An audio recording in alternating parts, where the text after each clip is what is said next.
If you're voting by mail-in ballot for the upcoming special congressional election, you may notice a change in what you receive. Now, the ballots only have one envelope to be sent back. 13 News reporter Renee Romo is joining us live outside of the recorder's office now. Renee, you spoke with the recorder. What does she have to say about this change? Well, Ashley, while it may be a confusing concept to understand at first, the reason they chose to make this move was actually to lessen confusion, ensure all ballots can be counted, and to get faster results. Pima County Recorder Gabriela Casares-Kelly tells me the two envelopes caused a lot of confusion in the past, with many returning their ballots with one envelope or the other, and without the affidavit, they could not process that ballot per Arizona state law.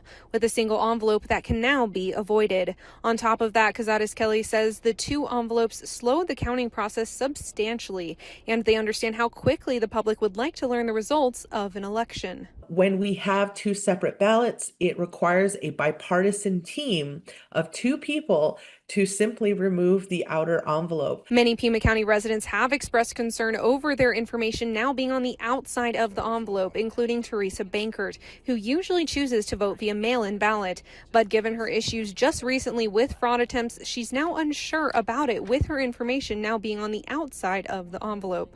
So my information is exposed, which I'm not too comfortable about. In the days of fraud and identity theft and things like that, we're told to make sure we secure our information, and here it is. However, Casares-Kelly ensures that the voters' information is safe, with the envelope only going from one government building to another, adding that Pima County is not the first to do this system, with it now being the 6th county to use only one envelope, meaning that with Pima County, over 3.7 million Arizonans out of the over 4 million voters in the state use this system. And Casares-Kelly tells me voters that do not want to mail in their ballots anymore can drop it off at any of their locations or vote in person on Election Day.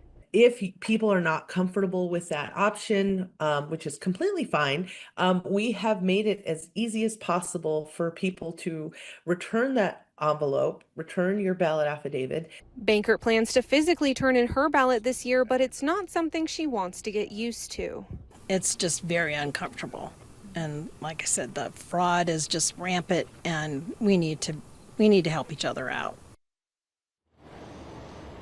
Now, Casares-Kelly told me that there are bound to be a lot of confusion around the upcoming elections, which is why she urges everyone to reach out with any questions to her office. You can find that information on our website, KOLD.com. Live in downtown, Renee Romo, 13 News.